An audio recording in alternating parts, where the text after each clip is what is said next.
اور جو ظالم ہیں ان کے لیے درد دینے والا عذاب ہے۔ تم دیکھو گے کہ ظالم اپنے اعمال کے وبال سے ڈر رہے ہوں گے اور وہ ان پر پڑھ کر رہے گا، اور جو لوگ ایمان لائے اور نیک عمل کرتے رہے وہ بہشت کے باغوں میں ہوں گے، وہ جو کچھ چاہیں گے ان کے پروردگار کے پاس موجود ہوگا۔ یہی بڑا فضل ہے، یہی وہ انعام ہے جس کی اللہ اپنے ان بندوں کو جو ایمان لاتے اور عمل نیک کرتے ہیں بشارت دیتا ہے۔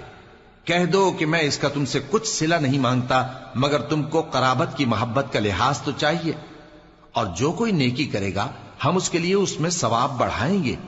بے شک اللہ بخشنے والا ہے، قدردان ہے۔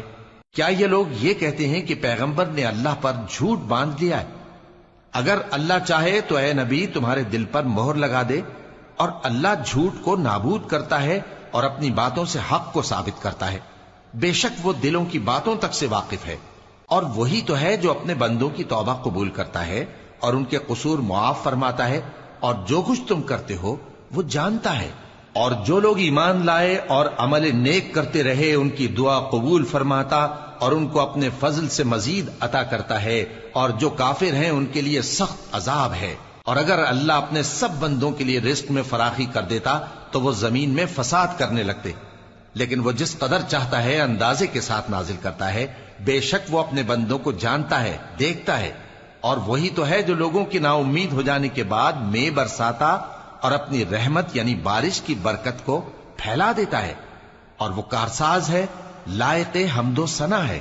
اور اسی کی نشانیوں میں سے ہے آسمانوں اور زمین کا پیدا کرنا اور ان جانوروں کا جو اس نے ان میں پھیلا رکھے ہیں، اور وہ جب چاہے ان کے جمع کر لینے پر قادر بھی ہے۔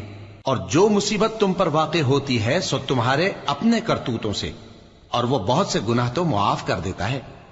اور تم زمین میں اللہ کو عاجز نہیں کر سکتے، اور اللہ کے سوا نہ تمہارا کوئی دوست ہے اور نہ مددگار۔ اور اسی کی نشانیوں میں سے سمندر میں چلنے والے جہاز ہیں پہاڑوں جیسے۔ اگر اللہ چاہے تو ہوا کو ٹھہرا دے کہ جہاز اس کی سطح پر کھڑے رہ جائیں۔ ہر صبر اور شکر کرنے والے کے لیے ان باتوں میں قدرت کے نمونے ہیں۔ یا ان کے اعمال کے سبب ان کو تباہ کر دے اور بہت سو کو معاف بھی کر دے۔ اور سزا اس لیے دی جائے کہ جو لوگ ہماری آیتوں میں جھگڑتے ہیں وہ جان لیں کہ ان کے لیے کوئی جائے فرار نہیں۔ لوگوں، جو مال و متاع تم کو دیا گیا ہے وہ دنیا کی زندگی کا ناپائیدار فائدہ ہے، اور جو کچھ اللہ کے ہاں ہے وہ بہتر اور باقی رہنے والا ہے، یعنی ان لوگوں کے لیے جو ایمان لائے اور اپنے پروردگار پر بھروسہ رکھتے ہیں، اور جو بڑے بڑے گناہوں اور بے حیائی کے کاموں سے پرہیز کرتے ہیں، اور جب غصہ آتا ہے تو معاف کر دیتے ہیں۔